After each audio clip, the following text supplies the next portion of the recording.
नमस्कार। चलिए बात करते हैं भारतीय संविधान के उस सबसे जरूरी हिस्से की, वो हिस्सा जो असल में हम सबको एक नागरिक होने की असली ताकत देता है। कभी ये ख्याल आया है कि भारत में कोई भी नागरिक कैसे इतनी आजादी से बोल पाता है, अपना धर्म मान पाता है और तो और सरकार के खिलाफ भी आवाज उठा सकता है? ये सब होता कैसे है? क्या ये कोई तोहफा है? नहीं, बिल्कुल नहीं। इस सवाल का जवाब जितना भी सीधा लगता है उतना ही शक्तिशाली है, और ये जवाब छिपा है भारतीय संविधान के भाग 3 में। तो फिर देर किस बात की, चलिए जरा गहराई में उतरते हैं और समझते हैं कि आखिर क्यों हमारे लोकतंत्र में इसे रीढ़ की हड्डी कहा जाता है। आर्टिकल 12 से लेकर 35 तक का वो सेक्शन है जिसे हमारे मौलिक अधिकार, फंडामेंटल राइट्स लिखे हुए हैं। तो अब सवाल ये है कि ये कौन कौन से अधिकार हैं जिनकी हम बात कर रहे हैं। तो चलिए एक एक करके उन 6 मौलिक अधिकार पर नजर डालते हैं।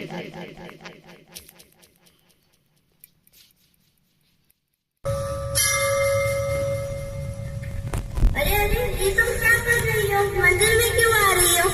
मुझे भगवान के दर्शन करने इसलिए मैं मंदिर में आ रही हूँ। लेकिन तुम तो नीची जाति की हो ना? नीच जाति की हो तो क्या हुआ? तुम मंदिर में नहीं आ सकती।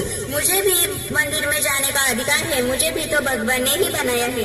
कौन सा अधिकार? क्या मुझे समानता का अधिकार नहीं है? समानता का अधिकार? हाँ, समानता का अधिकार। चलो अब हम अपने दूसरे मौलिक अधिकार को देखेंगे।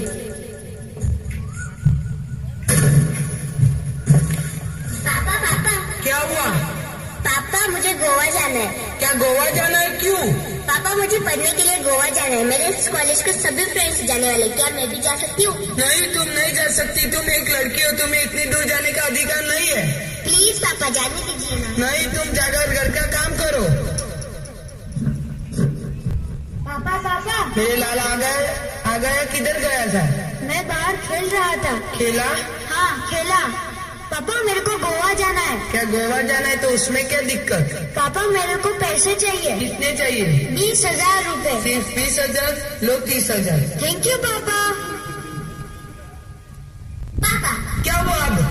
पापा ये क्या पापा? आपने तो भैया को भेज दिया। खामोश, आवाज नीचे। तुम एक लड़की हो, तुम्हें इतनी दूर जाने का अधिकार नहीं है। मैं एक लड़की हुई तो क्या हुआ? क्या मुझे स्वतंत्रता से जीने का अधिकार नहीं? क्या स्वतंत्रता का अधिकार? हाँ, स्वतंत्रता का अधिकार। चलो अब हम अपने तीसरे मौलिक अधिकार को देखेंगे। पापा कहते हैं बड़ा नाम करेगा बेटा हमारा। अरे ये क्या कर रहा है ऋषि? साफ सफाई कर रहा हूँ मालिक। ऐसे साफ सफाई करेगा? तूने तो कुछ भी साफ नहीं किया। कितनी गंदगी पड़ी हुई यहाँ पर। कर तो रहा हूँ। मालिक से जबान लड़ाता है। अरे ये क्या हुआ? क्या इसने कुछ कसूर किया है? क्या कसूर किया है इसने? भैया मालिक मुझे दर रोज मारते हैं। यह मेरा नौकर है, इससे मैं कुछ भी व्यवहार कर सकता हूँ और तुमको ना मुझे बीच में बताने वाले। मैं इस देश का जिम्मेदार नागरिक हूँ। तो तुम्हें पता है इसकी उम्र क्या है? बेटा तुम्हारी उम्र क्या है? मेरी उम्र 12 साल है। देखो इसकी उम्र 14 साल से कम है। तुम्हें इसके साथ काम करवाने में शर्म नहीं आती? मैं इसे पैसे देता हूँ, इस पर मेरा अधिकार है। मुझे पता है कि तुम इसे पैसे देते हो, पर लेकिन तुम्हें पता है इसके लिए तुम्हें जेल भी हो सकती है। क्या? पर मैंने इसमें गलत क्या किया है? 14 साल से कम उम्र के बच्चे को काम करवाना मतलब शोषण करवाना ऐसा माना जाता है। क्या यह शोषण कहलाया जाता है? हाँ, और यह शोषण के विरुद्ध अधिकार के अंतर्गत आता है। क्या शोषण के विरुद्ध अधिकार? हाँ, शोषण के विरुद्ध अधिकार। अब हम अपने चौथे मौलिक अधिकार को देखेंगे।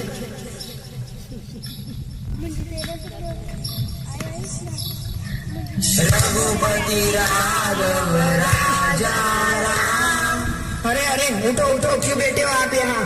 अरे भाई आप कौन हो? इतना क्यों चिल्ला रहे हो? मैं शेख हूँ और ये जगह मेरी है। यह स्थान हमारा है। हम रोज यहाँ पूजा करने आते हैं। तुम्हारा इस जगह पर कोई अधिकार नहीं। हमारे धर्म के लोग हर रोज यहाँ आते हैं। यह स्थान हमारा है। यह स्थान हमारा है। तुम हिंदुस्तान के नाम पर झगड़ा क्यों कर रहे हो? सुनो भाई, भारत एक धर्मनिरपेक्ष देश है। यहाँ सभी को धार्मिक स्वतंत्रता का अधिकार है। क्या धार्मिक स्वतंत्रता अधिकार? धार्मिक स्वतंत्रता अधिकार। अब हम अपने 5वें मौलिक अधिकार की ओर बढ़ेंगे। अरे तुम यहाँ क्यों? मैं यहाँ नहीं हो सकती। लेकिन तुम अमीरों के कॉलेज में क्या कर रही हो? मैंने यहाँ एडमिशन लिया है ताकि मैं आगे की पढ़ाई कर सकूं। लेकिन तुम तो एक गरीब किसान की लड़की और यहाँ तो ज्यादा पैसा खर्च होगा।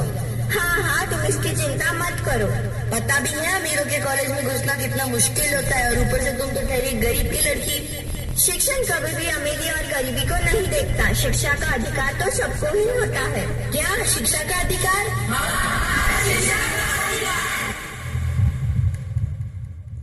करते हैं उस अधिकारों की जो इन अधिकारों का रक्षक है, जिसे खुद संविधान की आत्मा कहा गया है। संविधान निर्माता डॉक्टर भीमराव अंबेडकर ने आर्टिकल 32 के बारे में कहा था, ये संविधान की आत्मा है और इसका हृदय है। सोचिए जरा, आत्मा और हृदय, इससे बड़ा कोई शब्द हो सकता है क्या?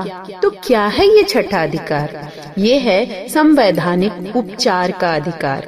इसका मतलब ये है कि अगर किसी भी नागरिक के किसी भी मौलिक अधिकार का हनन होता है या उससे छीना जाता है, तो वो इंसान सीधा सुप्रीम कोर्ट का दरवाजा खटखटा सकता है। तो ये याद रखना बहुत जरूरी है कि ये सिर्फ कानून की बातें नहीं, किताबों में लिखे कुछ शब्द नहीं है। ये तो आजादी, सम्मान और सुरक्षा की वो जीती जागती परिभाषा है जिसे हम सब हर दिन हर पल महसूस करते हैं। तो असली सवाल ये नहीं कि हमारे पास कौन से अधिकार हैं। असली सवाल ये है कि एक जागरूक नागरिक होने के नाते हम सब मिलकर इनकी रक्षा कैसे करते हैं। ये अधिकार जितने संविधान के पन्नों पर लिखे हैं, उतनी ही हम सबके जिंदगी का एक हिस्सा भी हैं। ये एक सोचने वाली बात है। सोचिएगा जरूर। धन्यवाद।